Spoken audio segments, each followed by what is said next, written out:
Today's Gospel reading is Mark chapter 9, verses 41 to 50.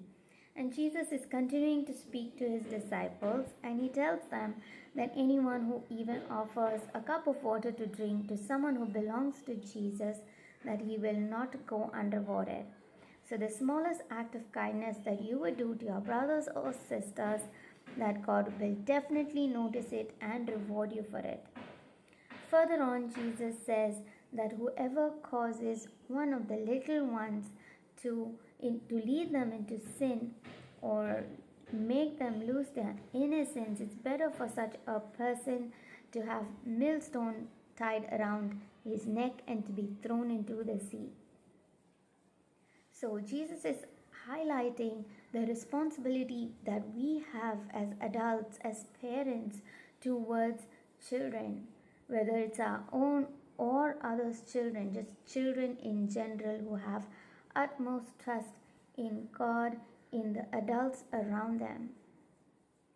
It's important that we, by our example, by our thoughts, by our talk, by the way that we lead our lives, by what we do, by our actions, that we don't cause them to fall into sin.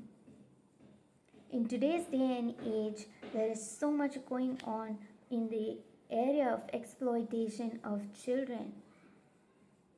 The global statistics of human trafficking is alarming, and child trafficking makes up for 1/3 of all human trafficking, and it's a multi-billion-dollar industry. Why? Who are these consumers? Are we consumers in any way of this illicit industry? Most of these children are trafficked from underdeveloped, developing, and war-torn countries to be sold into developed countries. These children are then groomed to be sold as slaves, literally, in the sex trade. As small as they are, as innocent as they are,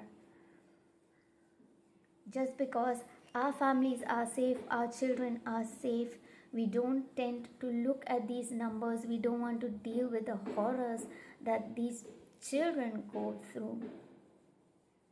Are we demanding anything from our government for stricter laws, for stringent regulations, to stop kidnapping of children, to stop trafficking of children?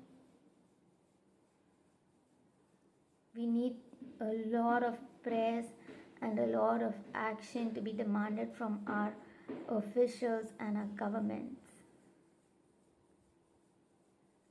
Further on, Jesus goes to say that whatever is causing you to fall into sin, if it is your hands, if it is your legs, if it is your eyes, it's better to remove it off and to enter heaven maimed and blind and handicapped and crippled, other than to lose your soul into the eternal fire.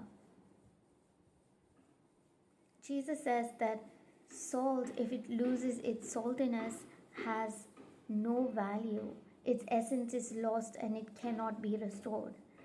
Similarly, as humans, as children of God, the essence of us is that we belong to God the Father. If we lose that with sin and cause ourselves to be thrown into the eternal fire, into hell, then what purpose is our life? There's no way we can restore that life, that connect with God again. So whatever it is in your life now that leads you into sin, please sit with it, analyze it, and chop it off from your life. Get rid of it, because it's going to rob you of who you are, of what your essence is. Like Jesus says that everyone will be salted with fire. So everyone is going to be tested, is going to have troubles and temptations and trials. But it is up to us to remain true to God, to remain faithful to Him, and to keep praying to Him. So, whatever you realize needs to be chopped off in your life that is leading you into sin, do that. Pray about it, go to confession, and remember about child trafficking. Please pray for the innocence of these children and do everything that you can to stop any kind of wrong that could happen to them. This is my small reflection for today's gospel reading. God bless you all. I will see you tomorrow.